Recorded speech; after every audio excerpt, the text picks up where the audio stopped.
मधुरा श्लोका, यहाँ विशेषण विशेष संबंध है। श्लोका जो है वह विशेष्य है और इसका विशेषण है मधुरा।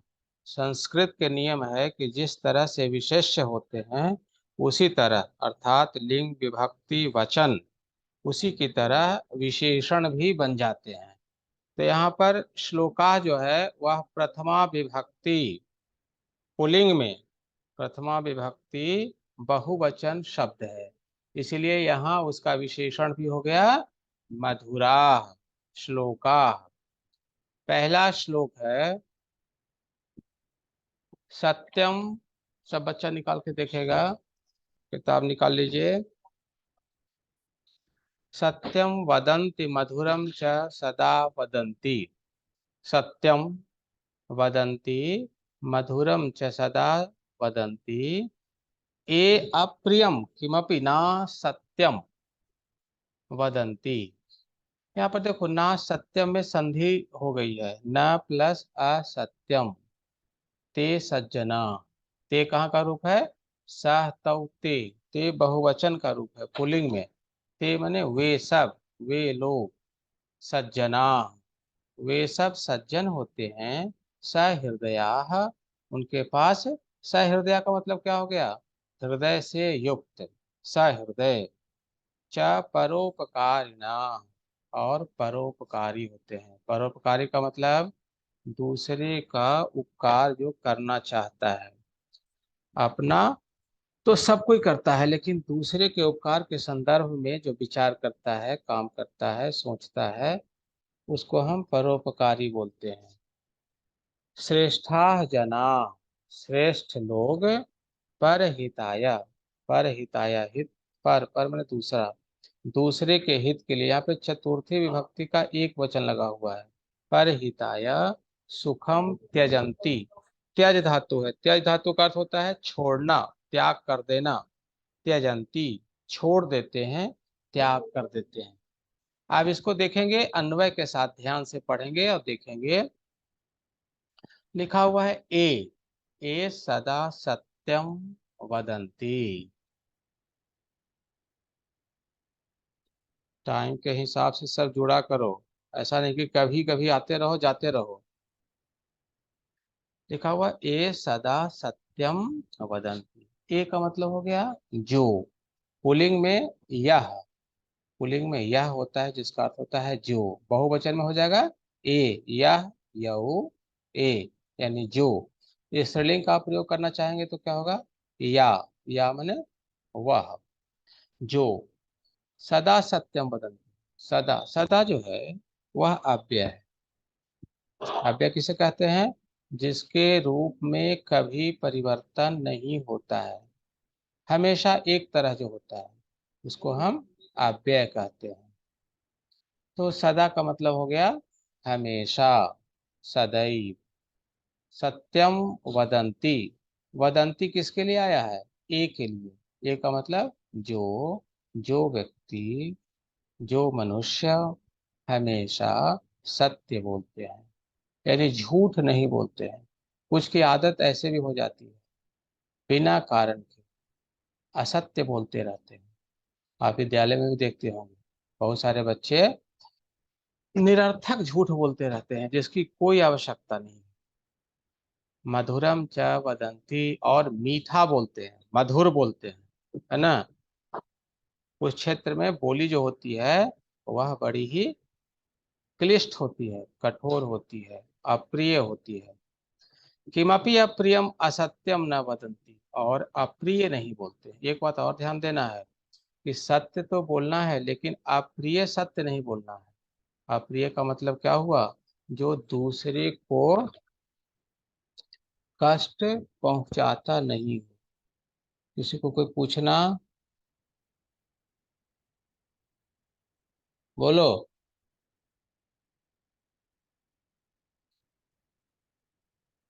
कौन बच्चा हाथ उठाया अभी? हाँ, ध्यान देना आप। तो मैं बता रहा था कि कभी भी आप अप्रिय सत्य को ना बोलें। मान लो कोई विकलांग है, तो आप विकलांग को विकलांग कहिएगा तो उसको बुरा लगेगा। यद्यपि यह सच है, सत्य है, लेकिन आपको नहीं बोलना है। कोई अंधा है, उसको यदि आप उस तरह से बुलाते हैं तो उसको अच्छा नहीं लगेगा। इसलिए बोला गया अप्रियम सत्यम न ब्रूयात। कभी भी अप्रिय सत्य नहीं बोला जाना चाहिए। आप इस तरह से प्रयोग ना करें, समाज में इन चीजों का ध्यान रखें। फिर आगे बताता है किमपि अप्रियम असत्यम न वदन्ति ते सज्जना। यहाँ पे ते जो है वह विशेषण है सज्जन का, यानी वे सज्जन होते हैं। ते सज्जना सहृदया, और सहृदय होते हैं, परोपकारिण च। च कह करके यहाँ पर सबको देखो एक साथ जोड़ा है। च का मतलब और। वे किस तरह से होते हैं? सज्जन होते हैं, सहृदय होते हैं, परोपकारी होते हैं, श्रेष्ठा जना, जो श्रेष्ठ लोग होते हैं, जो साधु होते हैं। साधु का मतलब होता है श्रेष्ठ। जो श्रेष्ठ होते हैं, ऐसा नहीं कि जो दाढ़ी बढ़ा लिया वो साधु हो जाता है। तो जो श्रेष्ठ होते हैं, परहिताय, दूसरे के हित के लिए, सुखम त्यजंती, अपने सुख का भी त्याग कर देते हैं। आप घर से ही लेके चलिए, माँ जो है आपके सुख के लिए अपना सुख का त्याग कर देती है। आप घर में देखे होंगे, आप माता पिता को ध्यान से समझते होंगे, तो आपके सुख के लिए अपने सुख का त्याग कर देते हैं। चलो यहाँ तक किसी को कुछ पूछना?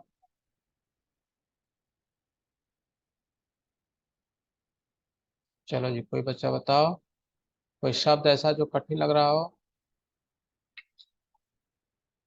अनन्या शर्मा, अनम्यूट हो जाओ।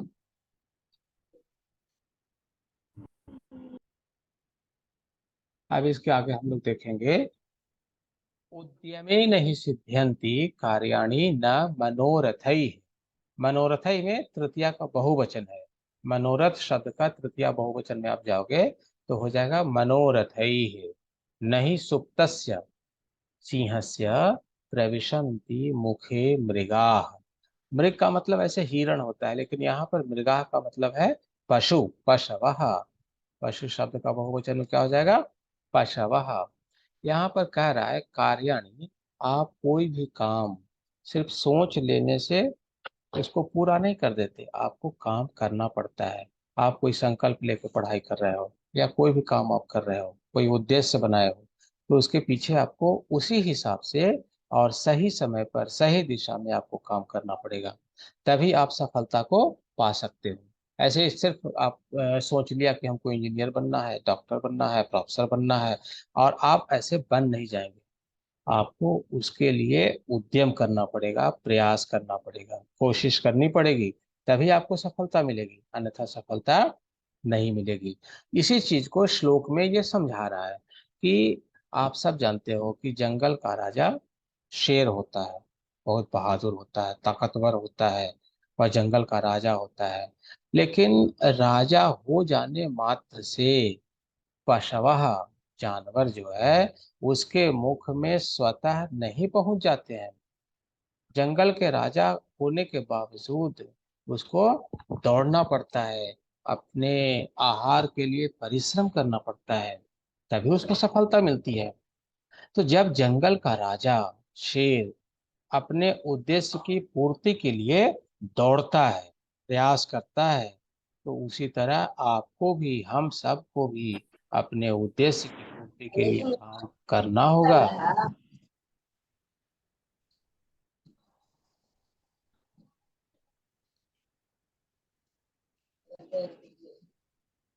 आज कहने वाला है। समझे?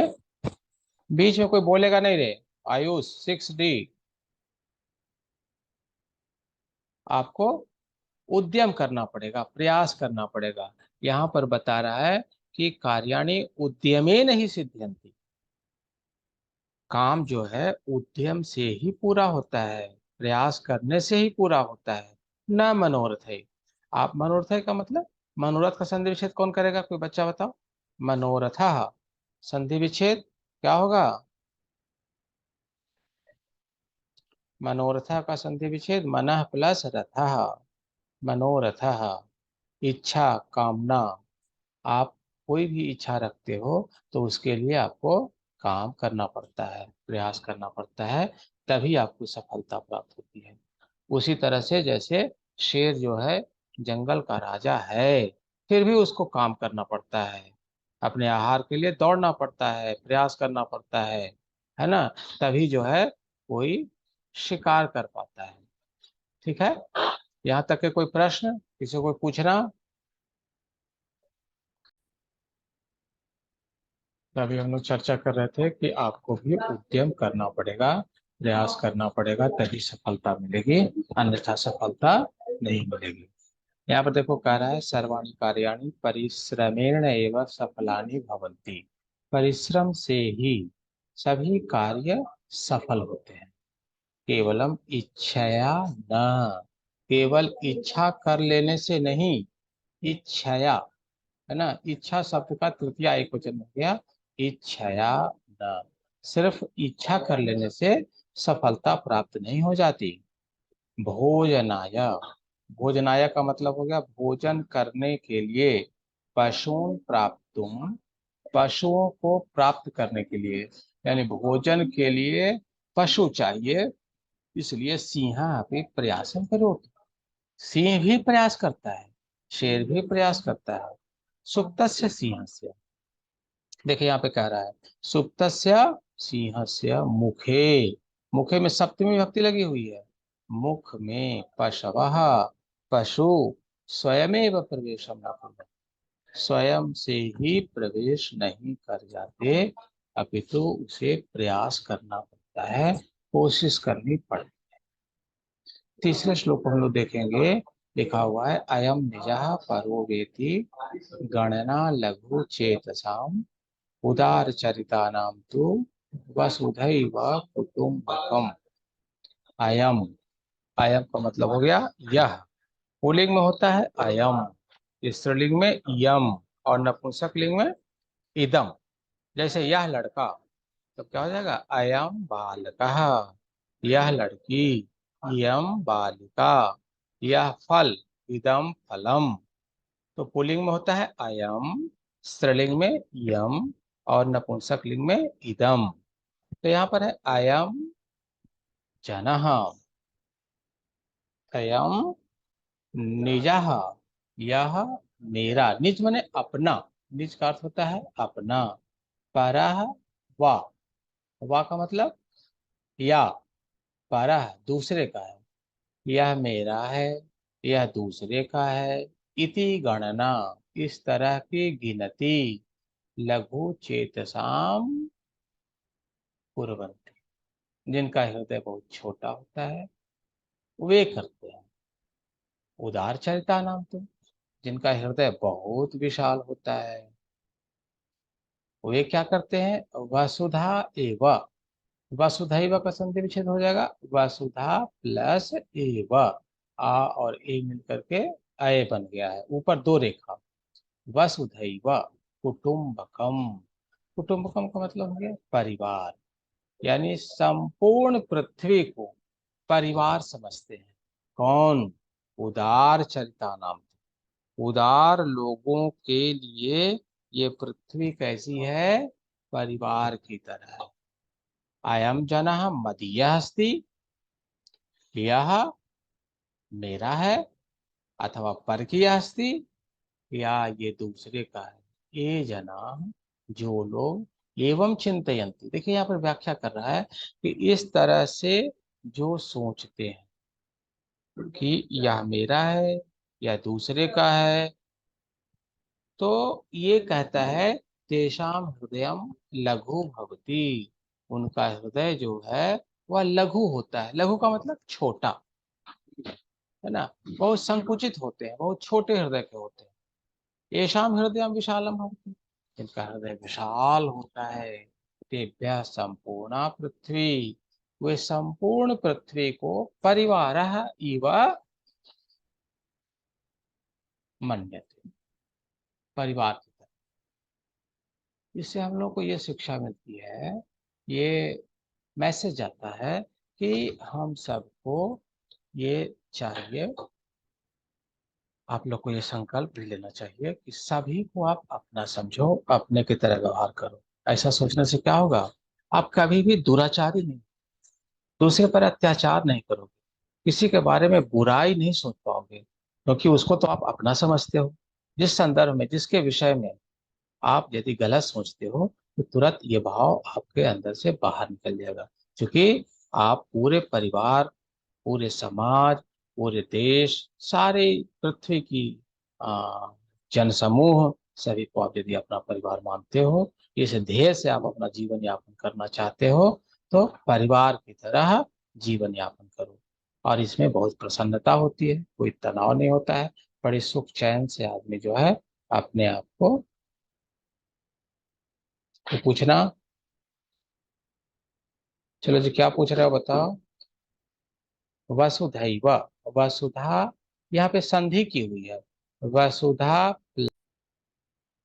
आ और ए मिलकर के आय बन गया है, वसुधैव, है ना। एव मतलब होता है ही, एव का मतलब ही। पूरी पृथ्वी को ही यदि आप अपना परिवार मानते हो, तो ये आपकी महानता है, श्रेष्ठता है, ऐसा आपको मानना चाहिए। चलो, इसमें से कोई किसी को यदि कुछ पूछना है तो पूछो। लिखा हुआ है प्रिय वाक्य प्रदानेन, यहाँ पे तृतीया विभक्ति का एक वचन है, प्रदानेन, प्रिय वाक्य प्रदानेन सर्वे तुष्ट।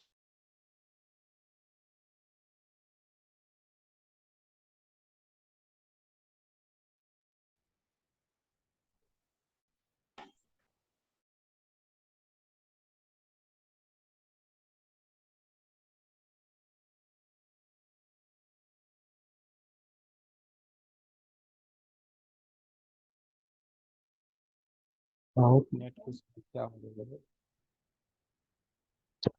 चलो देखो फिर से अब, यहाँ पर श्लोक है प्रिय वाक्य प्रदानेन सर्वे तुष्यन्ति जन्तवः। सर्वे सर्वनाम है, जन्तव बहुवचनांत शब्द है, इसलिए सर्वे शब्द पुल्लिंग में आया है, जन्तवः सभी जंतु। तस्मात् तदेव, तदेव में संधि नहीं है, तदा प्लस एव, तदेव वक्तव्यम, वच धातु है, तब्यत प्रत्यय लगा हुआ है, चाहिए अर्थ में, वक्तव्यम बोलना चाहिए। वचने का दरिद्रता, दरिद्रता के लिए का आया, दरिद्रता शब्द स्त्रीलिंग का है, इसलिए आ गया का। अब इसको देखेंगे, सर्वे जंतव यानी सभी जंतु, संसार में जितने तरह के जंतु, सभी जानवर भी, प्रिय वाक्य प्रदान है ना, प्रिय बोले जाने से, प्रिय वाक्य प्रदान करने से, अर्थात बोले जाने से, तुष्यन्ते यानी संतुष्ट होते हैं। आप देखे हो, आप घर में यदि कुत्ता पाला हुआ है, बिल्ली पाली हुई है, या और कोई आप घर में पशु पाले हुए हैं, तो यदि आप प्यार से उसको बुलाते हैं, तो वह दौड़ा दौड़ा आपके पास चला आता है, आपकी गोद में बैठने की कोशिश करता है, आपसे चिपकने की कोशिश करता है। क्यों करता है? क्योंकि जानवर को भी मधुर वचन सुनना पसंद है। प्रिय वाक्य प्रदान है, तुष्यंत जंतवः। तो तस्मात् तत्एव, तदेव, यहाँ पे देखो ता का दा बन गया, तदेव वक्तव्य, इसलिए हम सबको हमेशा मधुर ही बोलना चाहिए। यहाँ पे देखो लास्ट में बता रहा है कि वचने का आदर देता, इसमें तो कोई खर्च है नहीं। ऐसा तो नहीं है कि यदि आप मीठा बोलते हो, मधुर बोलते हो, दूसरे को संतुष्टि हो उस हिसाब से बोलते हो, आत्मनः प्रतिकूलानि परेशान न समाचरेत, ऐसा व्यवहार हमें दूसरे के साथ नहीं करना चाहिए। ऐसा व्यवहार, जैसे व्यवहार से हमको कष्ट होता हो। तो आप खुद समझ सकते हैं कि यदि हमको कोई अपशब्द बोलता है तो हमको खराब लगता है, अच्छा नहीं लगता है। तो हम भी यदि दूसरे के साथ ऐसा व्यवहार करेंगे तो उसको भी खराब लगता होगा, उसको भी अच्छा नहीं लगता होगा। तो उसी कारण से बोल रहा है कि वचने का दरिद्रता, इसमें कुछ खर्च भी नहीं है। ऐसा तो नहीं कि आपकी जेब से पैसे निकल जाएंगे, आप धनहीन हो जाओगे, आपके सुख के साधन सब समाप्त हो जाएंगे, आप जैसे हैं वैसे ही रहेंगे। लेकिन आप ऐसा बोलना चाहते नहीं है, समाज में ऐसे लोग हैं जो मधुर बोलना नहीं चाहते हैं, उनको पसंद नहीं है, वो हर समय क्या बोलेंगे, कड़वा वचन। लेकिन आपको यहाँ बता रहा है कि मैसेज दे रहा है कि यदि जानवर, पशु मधुर सुनना पसंद करता है तो मानव क्यों नहीं सुनना पसंद करेगा, है ना। मानव के पास तो जानवरों से बहुत ज्यादा चेतना है, न सोचने की शक्ति है, समझने की शक्ति है, बोलने की शक्ति है, उसको सुख दुख का अनुभव ज्यादा होता है। तो इस कारण से हम लोगों को इसका ख्याल रखना चाहिए और हमेशा ऐसा वचन बोलना चाहिए, प्रिय वाक्य बोलना चाहिए, मीठे वचन बोलना चाहिए, है ना। किसी को ऐसा वचन नहीं बोलो जिससे वो अपने आप को अपमानित महसूस करे, उसको खराब लगे, है ना। ये हर समय हम लोगों को कोशिश करनी चाहिए। आगे बता रहा है कि यदि वयम सर्वै सह मधुरम वदिष्यामः, यदि हम सब सभी के साथ, सह के योग में तृतीया विभक्ति होती है, सह युक्ते अप्रधानम एक सूत्र है जिसके जो ये बताता है कि सह, साकम, समम, सार्धम, इनके योग में तृतीया विभक्ति का प्रयोग होता है।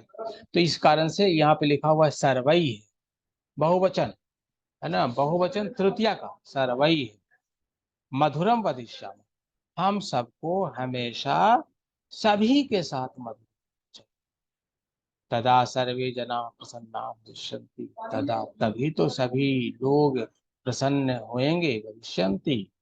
अतः मधुरम भाषणम एवं कर्तव्यम, कर्तव्य में क्री धातु है, तब्यत प्रत्यय लगा हुआ है, तब्यत, तब्यत प्रत्यय जो है वह चाहिए के अर्थ में होता है। आप लकार में पढ़े होंगे, विधिलिंग का प्रयोग होता है। विधिलिंग कैसे रूप चलता है, पठेत, पठेताम, पठेयुः।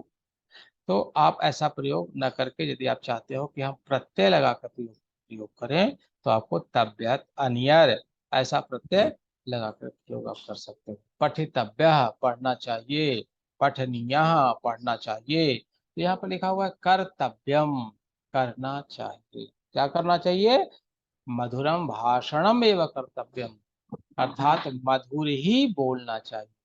मधुर भाषणे संकोच न करणीय, हमें संकोच नहीं करनी चाहिए, हमें इसमें लज्जा नहीं आनी चाहिए। ऐसा नहीं है कि हम यदि मधुर बोलते हैं तो हमको शर्म आनी चाहिए, लज्जा आनी चाहिए।